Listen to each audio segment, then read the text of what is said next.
가축과 인간이 접점이 많아지면서 새로운 병들이 우리 인류에게 생겼던 건데 그냥 홍역, 결핵, 천연두, 백일해, 뭐 인플루엔자, 에이즈 이런 게 다 사실은 동물에서 온 거예요. 그렇죠. 네.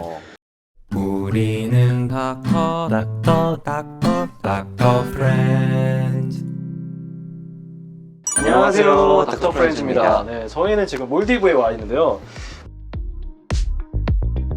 몰디브가 그런데 이제 막 그런 이야기 많았잖아요. 이제 기후 변화에 따라서 뭐 몰디브가 사라질 수 있다. 네, 뭐 그런 말들이 많았는데 기후 변화 하면 좀 막연하잖아요. 사실 이게 몰디브가 가라앉는다고 하는 게 이게 좀 와닿지 않고 와닿진 않지. 네, 그렇죠. 아마 한국에 사는 많은 분들이 이렇게 와닿는 이야기는 아니고 날씨가 더워진다는 것도 막 그렇게 체감이 사실 되진 않지만 사스, 메르스, 코로나 이런 전염병들이 주기가 짧아지고 있다는 건 좀 어떻게 와닿을 것 같아요? 그건 확 와닿지. 그렇죠. 예전에 우리가 아주 크게 있었던 뭐 신종플루라든지 뭐 사스, 메르스, 그다음 코로나 이렇게 이어지는 병들이 보면은 주기가 점점 짧아지고 있어요. 이렇게 글로벌리하게 이렇게 생기는 병들이.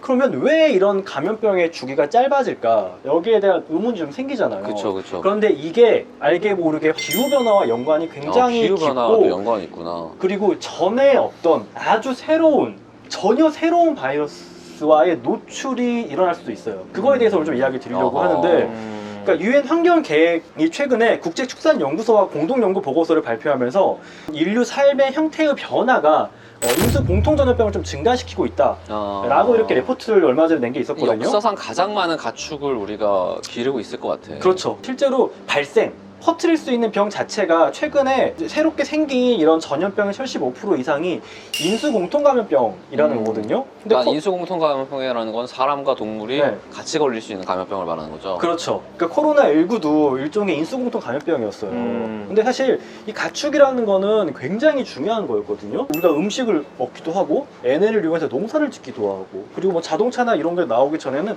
말 타고 전쟁을 하니까 정말 이 가축을 어떻게 이렇게 사람들이 쓰냐에 따라서 그 어떤 집단, 국가의 흥망성쇠가 정말 엇갈릴 만큼 가축은 인간에게 굉장히 중요한 요소였거든요. 근데 그렇다 보니까 이 가축화가 가져오는 문제들이 있었어요.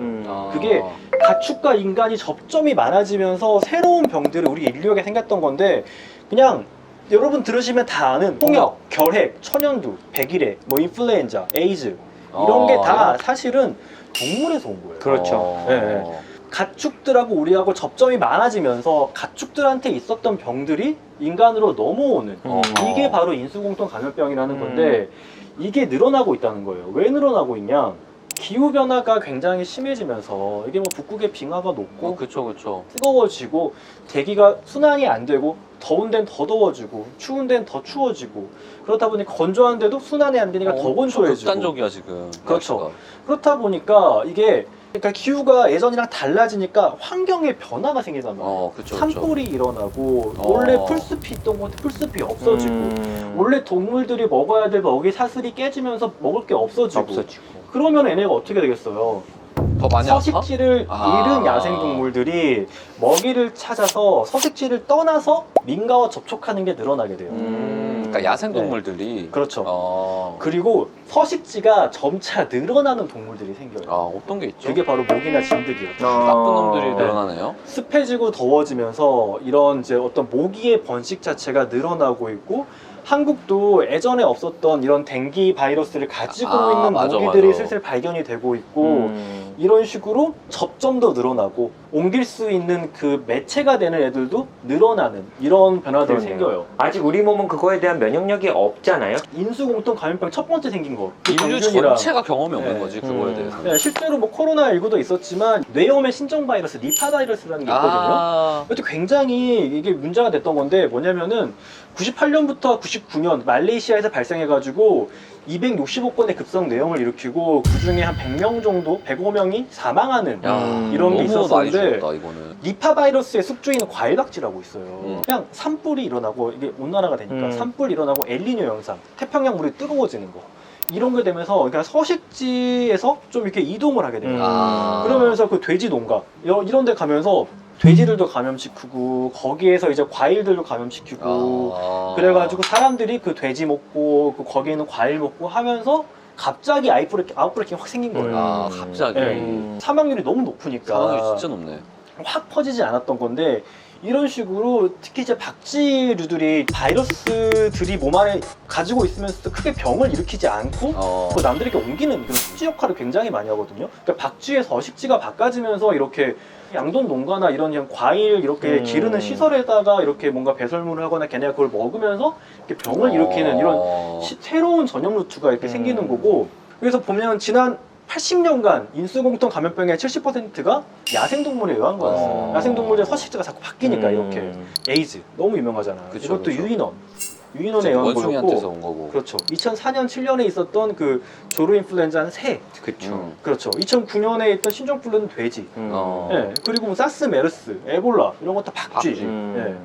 이렇게 자꾸 서식지를 잃은 야생동물들이 민가와 접촉이 늘어나요. 그리고 특히 이런 민가가 좀 이런 뭐 개발도상국이라든지 관리하기 어려운 곳, 하지만 거기에 있는 음식들을 전 세계 사람 다 먹잖아요, 이제 사실. 그리고 거기에 다 가잖아. 네, 그래서 관리가 잘 안 되는 거예요. 이것 말고도 아까 말한 대로 그 란셋에서도 2020년도에 이제 전망을 제시한 게 기온 상승, 해수 상승 이런 걸로 인해 가지고 말라리아, 댕기, 모기 매개 해가지고 일어나는 이런 전염병들이 가장 이렇게 위험한 그런 지금 상황에 이르르고 있다. 그래서 실제로 댕기열 피해가 가장 심각했던 지난 10년이 그냥 지난 10년이에요.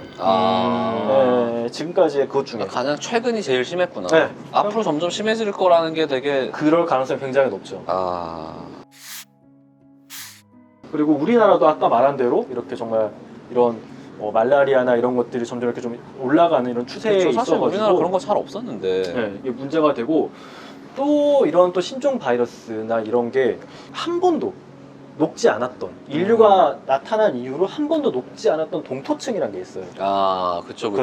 근데 동토층이 녹으면서 거기에 함께 아주 예전에 있었던 그런 사체들과 함께 묻혀 고대 있을 바이러스들. 바이러스들이 실제로 이제 깨어날 우려가 제기가 되고 있어요. 그리고 실제 발견도 됐어요. 실제로 시베리아 보면은 지금 거기가 얼음이 녹으면서 눈이 녹고 하면서 늪지대가 형성이 돼가지고 모기가 막 엄청 많아지더라고.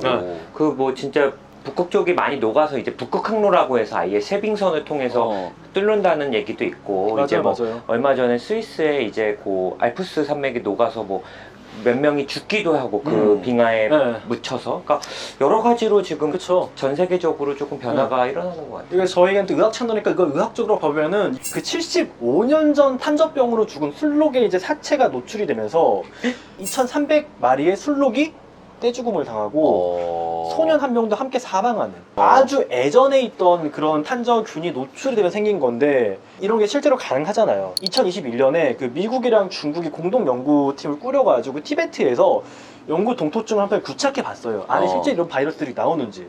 그래가지고 봤더니 한 1만 5천 년 전에 형성된 것으로 보이는 바이러스의 샘플들을 채취했거든요. 근데 거기에는 우리 인류가 한 번도 보지 못했던 28종의 바이러스가 있었어요. 그러니까 예전에는 정말 세상을 휩쓸었을 수도 있죠. 그쵸.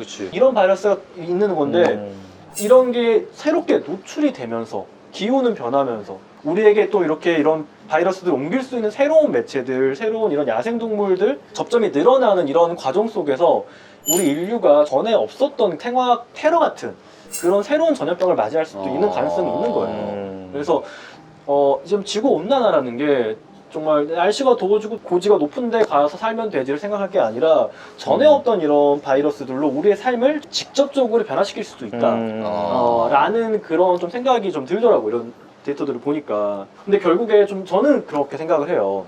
우리 개인은 사실 이 엄청난 뭐 이 기후 변화의 앞에서 우리가 할 수 있는 게 사실 많지 않다고 되게 느낄 수밖에 제한되어 없잖아요. 있죠, 사실.